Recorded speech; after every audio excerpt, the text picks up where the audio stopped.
Welcome to the next lecture in our mini-series on introductory concepts in chemistry. In this mini-lecture, we're going to talk about units and measurement.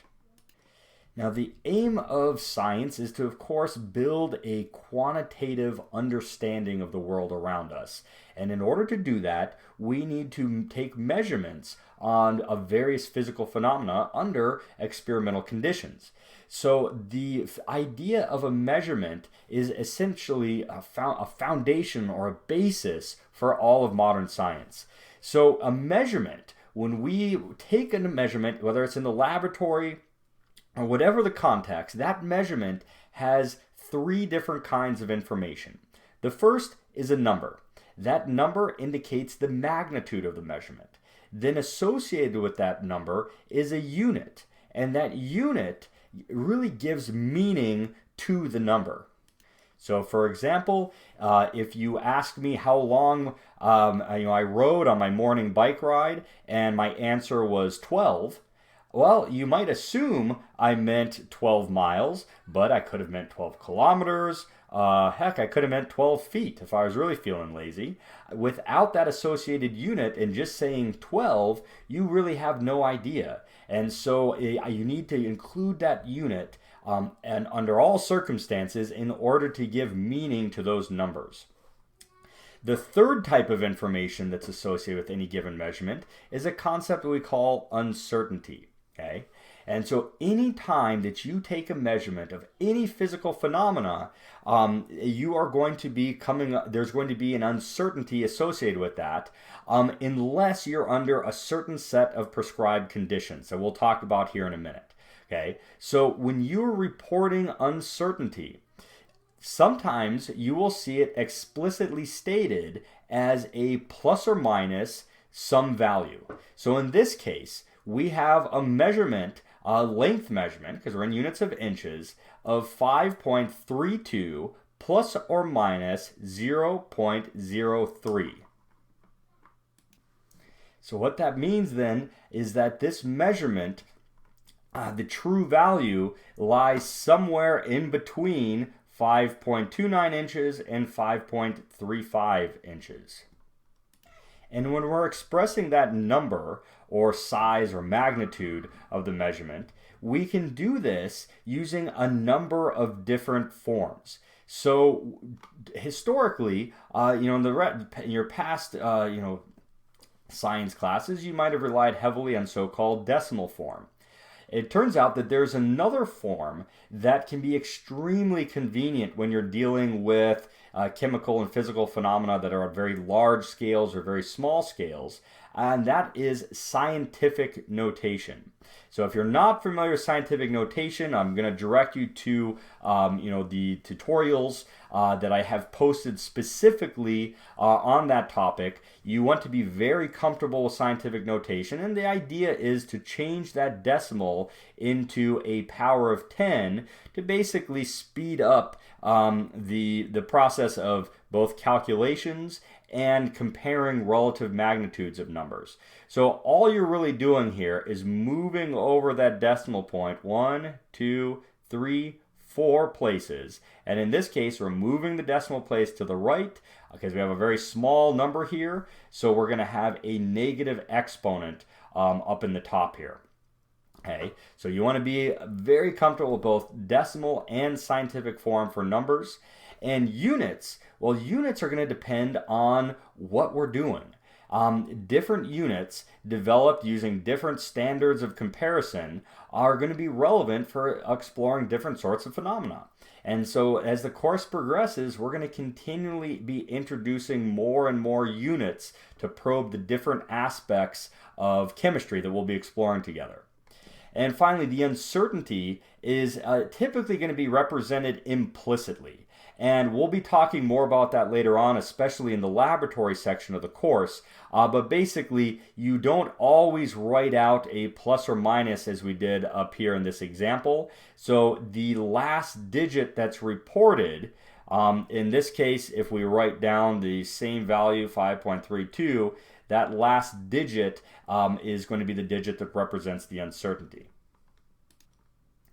So we'll talk briefly now and introduce some common units of measurements. And once again, we'll be expanding upon this significantly throughout the course.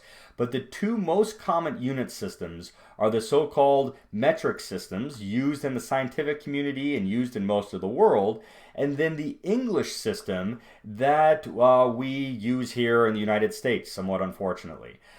So you'll probably be more familiar with the English system. So we're going to spend some time here initially, essentially learning tools and techniques for converting between the two.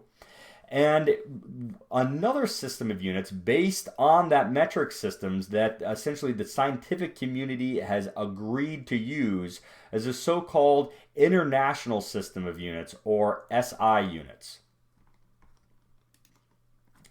And one of the major hurdles that's very important for you guys to overcome quickly is the first, remembering to always include units in all of your reported values, and becoming comfortable with the conversion between different types of units and paying close attention to those units that are being used. So this lesson was actually perhaps best illustrated by an example back right before the turn of the century, where teams of engineers around the globe were working on a satellite, an orbiter that was going to essentially take a bunch of data, gather data about the climate patterns on Mars. And so over $125 million went into this project. Now, two of the groups of engineers failed to communicate to each other the units that they were using in designing some of the components and the flight path and the like.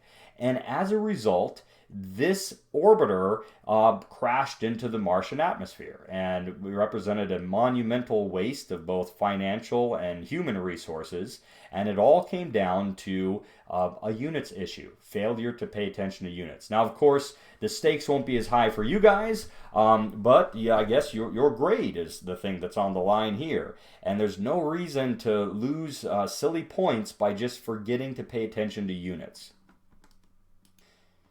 So the SI units, the base units that we're going to be using throughout this course and using to construct more complicated units, are essentially the first set on this table. If you are measuring the length of an object, you are going to use the SI unit of a meter, and the symbol for a meter is a lowercase m. If you're measuring the mass of a compound, then you're going to use the kilogram if you're using the SI system, and we abbreviate kilogram kg. Time, the SI unit for time is second, abbreviated lowercase s. The unit for temperature is the Kelvin, and Kelvin is a unit that you may not be familiar with, so we'll spend some more time exploring that. Same thing with the amount of substance. So both of these guys you may or may not have previous experience with. We measure the amount of substance using a unit called the mole, abbreviated MOL. And like I said, we'll talk in great detail about all of these units later on in the course. But you want to be familiar with all five. When you're talking about electric current, luminosity, these will become more important as you move on into your more advanced coursework. And so just to see where these units come from, well, there's a lot of different sources. For example, the meter is defined as the distance that light travels through a vacuum in 299,792 or 299,792,458 seconds. So almost a billion seconds. So 1 over almost a billion seconds, small fraction of time, but of course light moves quick. That is the definition for a meter. Kilogram is also, the kilogram is defined as the mass of a certain metal cylinder kept at the National Institute of Bureau of Weights and Measurements. The second is defined in terms of a radioactive decay process. I'm not so concerned that you remember any of these details. Just know that these units are somewhat arbitrarily defined and essentially agreed upon standards that we are going to use to compare different measured values. Okay, so let's look at a couple of these that you may not be familiar with. The first one is the concept of Kelvin and temperature scales. So most of you are perhaps familiar with the Fahrenheit scale and use that in your everyday life. Celsius, you've no doubt heard of. Again, the temperature unit that most of the world uses. And we can see that there's an offset. 0 degrees Celsius is defined as that freezing point of water and the boiling point of water at 100 degrees Celsius. So kind of a nice natural definition. Whereas the freezing point and boiling point of water in Fahrenheit is 32 and 212 degrees respectively. So the things to note here is that not only is there an offset between the two temperature scales, but there is a difference in the increments. And so there's a kind of an annoying formula that you end up having to use if you want to convert between a temperature in Kelvin and a temperature in Fahrenheit. Okay. Now, Kelvin, or a temperature in Celsius and Fahrenheit, I apologize. So if we now want to talk about Kelvin, well, Kelvin is what we call an absolute temperature scale. So 0 Kelvin corresponds to the lowest possible energy you can get, right?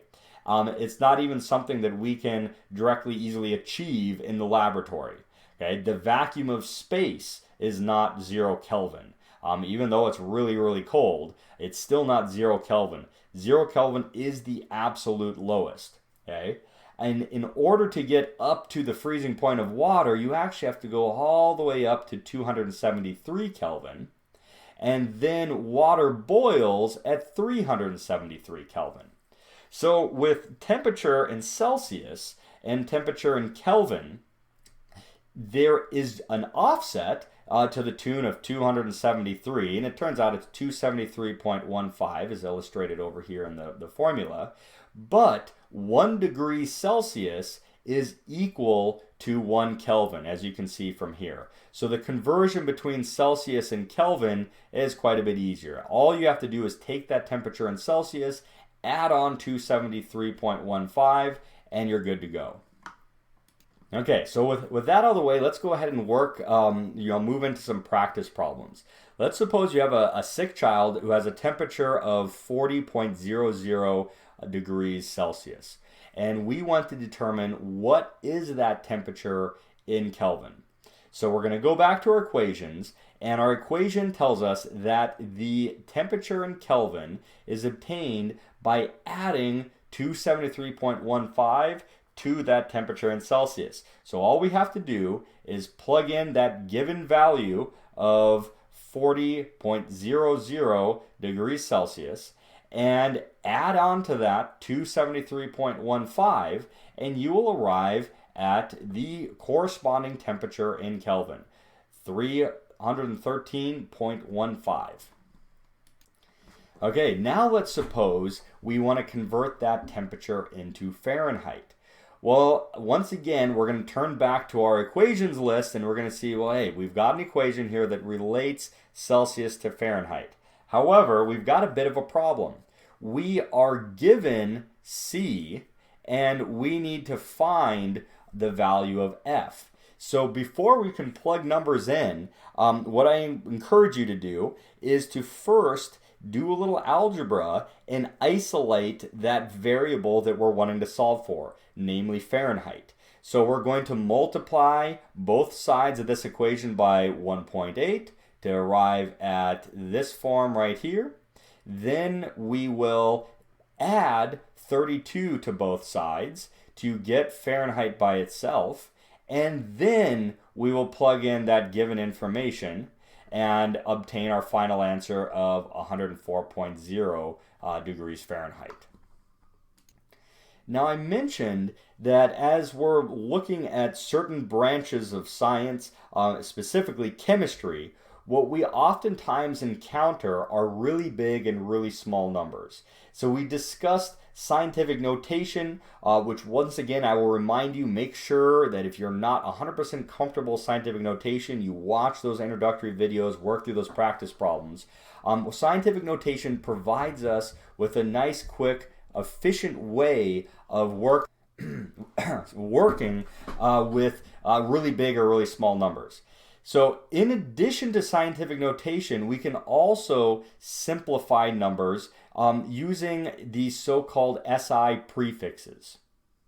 So for example, if we're looking at the radius of a hydrogen atom, it turns out that the radius of a hydrogen atom is given to us by this number here, which I'm not even going to try and read off.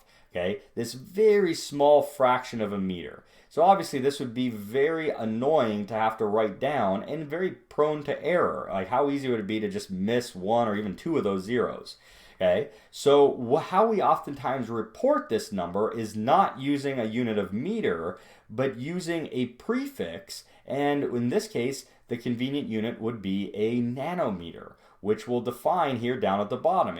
We can define this nm, 1 nanometer, as 10 to the minus 9 meters, and we can basically get rid of the need for all of these placeholder zeros at the beginning of the number.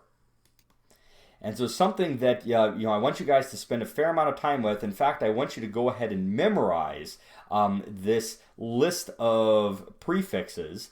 It'll serve a lot of valuable purposes as we move through the course. But basically, we've come up with a set of prefixes and agreed upon them as a scientific community, and they all have a very precisely defined mathematical relationship back to that base quantity. So let's go through this chart kind of line by line. And so we can pick any unit we want, for that base unit. For example, if we say meters, we can look at this first row and the given value here, obviously much easier to represent this as a power of 10. We can say that if we have 1 gigameter, right, then that's going to be equal to 10 to the 9th meters. Similarly, 1 megameter is equal to 10 to the 6th meters, and so on and so forth as we move down. Now notice, once we transition here between kilo and deci, now we have a unit that is smaller than a meter. So if we say, look at the decimeter row right here, then 1 decimeter, and the symbol for deci is a lowercase d, 1 decimeter is equal to 10 to the minus 1 meters. Same thing here with millimeters. 1 millimeter is going to be 10 to the minus 3rd meters. Now, with all of these, we can represent this definition by moving the power of 10 to the other side. So if 1 millimeter is 10 to the minus 3rd meters, that is equivalent to saying that there are 10 to the 3rd millimeters in 1 meter. Both of these statements are mathematically equivalent, and as we'll see when we start doing some practice problems, we can use either one of these interchangeably when we are actually carrying out a unit conversion problem. So to get some practice working with these different units, let's go ahead and start looking at a couple so-called derived units. So a derived unit is simply a combination of other units that are put together to represent another physical value. So, for example, the SI unit for speed is meters per second, all right? Or you're perhaps more familiar with miles per hour. Speed is a derived unit. It involves a combination of two units, namely distance and time. Another derived unit that we'll be using a lot in this course is volume. Volume is a length unit taken to the 3rd power. So, for example here, if I have a cube that is a perfect cube that is 10 centimeters on one side, then that means we have 10 centimeter, 10 centimeter by 10 centimeter lengths.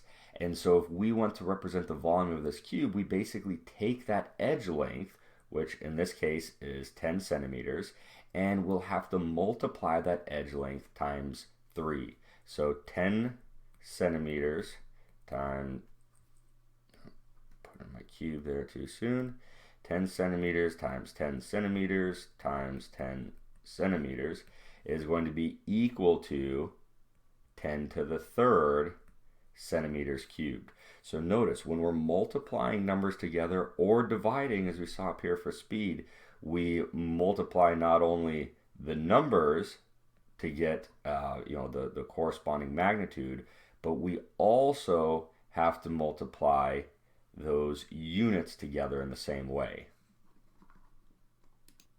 Another derived unit that we spend a lot of time with here, especially in the beginning of the course, is density. So density, I'm sure you guys have seen this. You've probably even used the term density in everyday speech. It has a precise definition in the context of the physical sciences here as a ratio of two other fundamental units, mass and length squared, or a volume. So density is a mass over volume. And the density of a substance is a characteristic physical property. And it, of course, depends upon temperature, however. If you change the temperature, it turns out that, for reasons that we'll discuss later on in the course, the density actually changes. And this density, because it's a ratio, is an intensive property. So it's independent of the amount of stuff that you have. So remember, intensive property is a property that is the same regardless of how much you have. So if you're looking at a sample of aluminum, the density of aluminum is going to be the exact same whether you have a gram or a kilogram. Okay? Now, this is in contrast with mass and volume. Both mass and volume are examples of extensive properties. Right? They do depend on how much of the stuff that you have. And if you take this ratio of the mass over volume, then that property becomes intensive. Okay? So as one goes up, the other goes up by same relative amount. And as a result, this ratio that defines density remains constant, and you get an intensive unit. So let's take a quick look here at a application of density, type of problem that you'll be spending some time with as we move into the practice problem portion. So density is a characteristic property of a substance, as we said, and so we can actually use this fact to help identify unknown substances. And if we basically break this down to 3 steps, we proceed as follows. We're going to determine the mass of the unknown substance, determine the volume of the unknown substance, and then once we find the mass and volume of the unknown, we can calculate the density and then compare. We can compare that density to a set of known substances, and it gives us a necessary but not sufficient condition for identifying that unknown. What I mean to say is that if you have a density through this calculation that is different than the substance that you think it is, then you can in fact conclude that it is not that substance. However, different substances can have the same density, so just because the density matches doesn't unequivocally say that you have a certain compound of interest. And so this little procedure here was actually thought of by Archimedes. I don't know, some of you might have heard the story that basically Archimedes was tasked with the problem of determining whether or not a crown that was given to a king was in fact made of pure gold. So it was a very beautiful crown, and the king wanted to make sure that it was pure gold without destroying the crown itself, without cutting it up and seeing if there's another type of metal in there. And so at the time, this was a very challenging problem, and Archimedes spent a significant amount of time trying to figure out a solution. And the story goes that Archimedes had this flash of insight as to how to solve the problem one evening as he was entering the bathtub. Because as he was entering the bathtub, he saw that the water level of the bathtub rose as he entered the bath and displaced water. So this gave him a way to determine volume in that density calculation.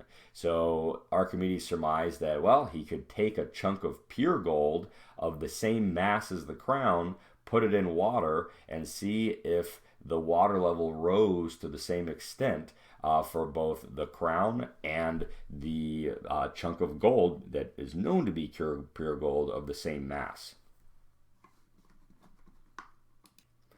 So to see an example calculation that I could, perhaps put on an exam, consider the following problem. You suppose you're given a ring, and this ring has a mass. You can, of course, take that over to a balance and figure out how many grams this ring weighs. And it's being advertised as being made of pure platinum. And so if you take an experiment where you figure out that the ring displaces 0.233 centimeters squared of water, and you know the density of platinum is 21.4 grams per centimeters cubed, your task is to figure out whether the ring is in fact made of pure platinum. So a quick note here, when we were figuring out that volume measurement, it's of course given to us in the context of this problem. So we would do this using a graduated cylinder. So you'd have a graduated cylinder, you'd fill it up to a certain line with water, then you'd add the ring, put the ring in there, and then the water level in that graduated cylinder would rise. So if it was right here, now it's up here, there's a little delta, and this little delta, this change, we use a symbol delta to denote a change. This change in volume is going to be equal to the volume of the ring. So you'll see that as a common way that these problems are set up. You'll be given perhaps an initial and final volume reading. You'll have to take a difference. And even in the laboratory, we'll be exploring some ways to take volume readings using the graduated cylinder. So this work has been done for us, and we have the result. We have the resulting volume. We have that mass. So we can plug right into our density equation. We can calculate the density and by simply dividing the mass over volume, and we come up with a value of 13.5 grams per centimeter cubed. Now, of course, this is not equal to the 21.4 grams per centimeter cubed that we know to be the density of platinum. As a result, we're going to conclude that this ring is in fact fake. Okay, so as you can see, when we start introducing these units and these measurements, what we're going to be seeing is more and more measured values being reported, whether you're in the laboratory or in the context of a presented word problem. So let's take a couple minutes here to go through and discuss how we quantitatively describe the reliability of a measurement. So the good news is there's a very definitive, agreed upon way that scientists have developed to report measured quantities. Okay? And the idea is fairly simple. The number of digits that you report reflect the certainty in that measurement. So if you put more digits down, that means you're more certain of that measurement. Fewer digits represents less certainty. And numbers are written so that the uncertainty is always in that last reported digit. So the last reported digit in this example here is a 3. So the measured value of 5.213, right, has 3 digits that you are certain of and 1 digit at the very end that represents that uncertainty.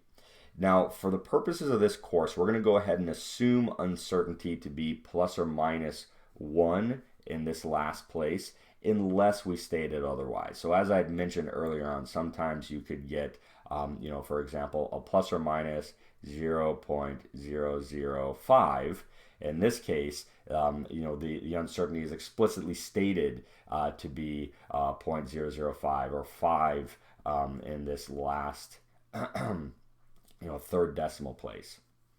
So basically what we're saying here is all scientific measurements are reported so that every digit is certain, with the exception of that very last number, which is going to represent an estimate.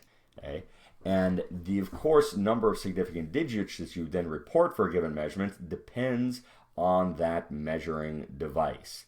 Okay? So this is probably best illustrated with an example. The graduated cylinder here, illustrated, has markings every 0.1 milliliter. So the large markings are 3, 4, and 5 milliliters, and then there's a 3.1, 3.2, 3.3, so on and so forth. So every 0.1 milliliter has a marking. So if we want to report the volume in this graduated cylinder to the correct number of significant digits, well, we need to look at where the water or whatever solution happens to be present in this graduated cylinder is relative to these markings. So when you're measuring liquids in a graduated cylinder, right, we see this phenomena where it almost looks like the water is trying to climb up the side and get out of that graduated cylinder, forming this meniscus, as it's called. And we always take the volume reading of a graduated cylinder by looking at the bottom of that meniscus. So looking at the bottom of the meniscus here, we can surmise that it's landing somewhere right there.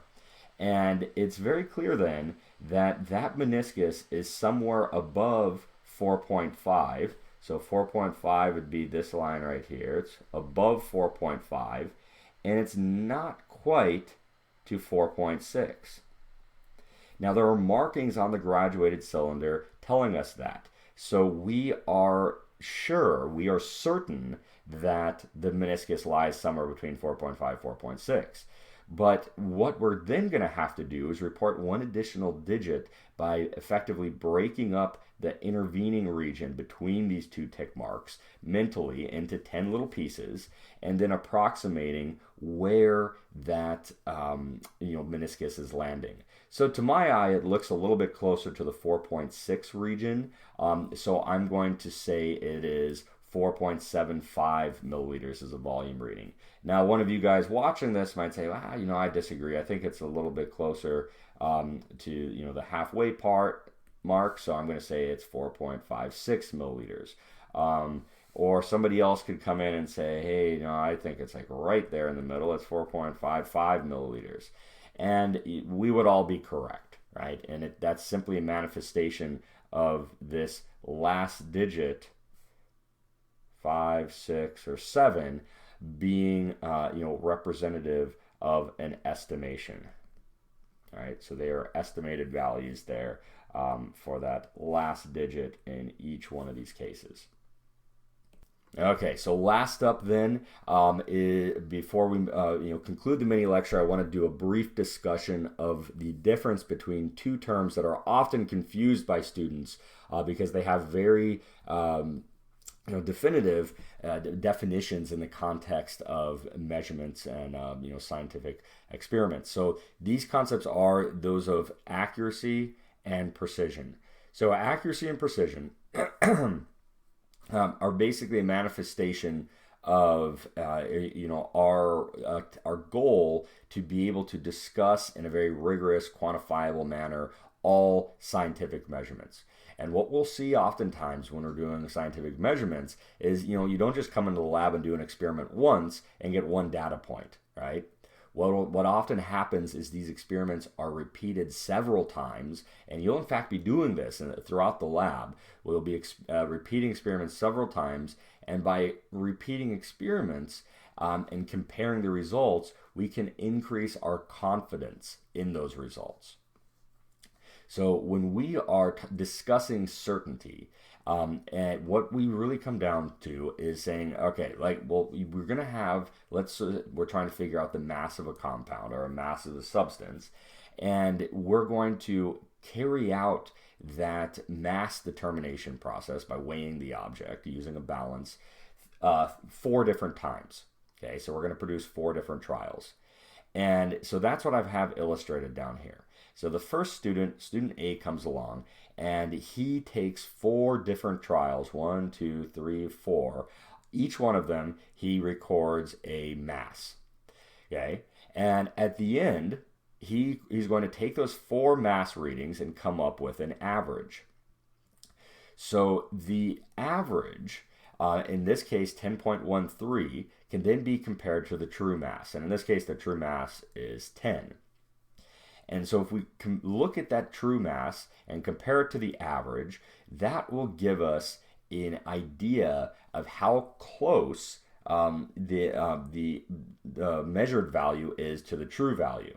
Okay, and we call that accuracy.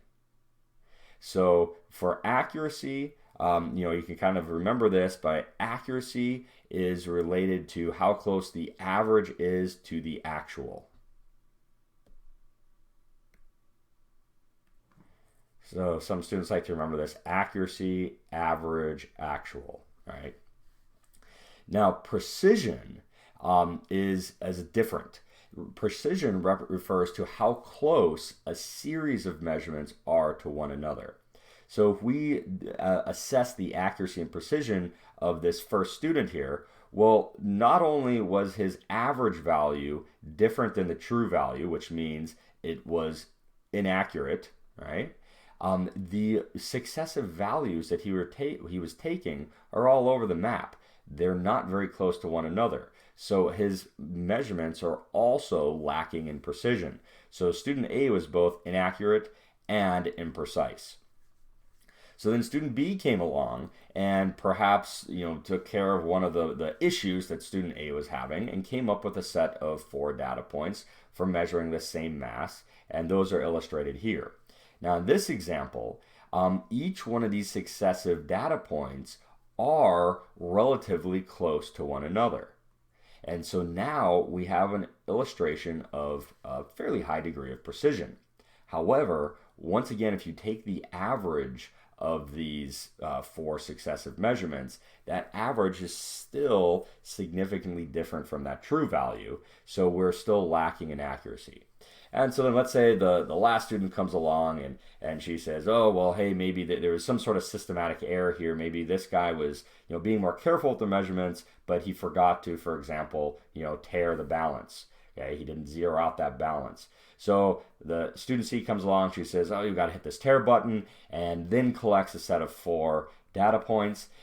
Then those 4 data points are both accurate and precise. They're both close to one another, they have precision, and their average value is relatively close to that true value of 10 grams.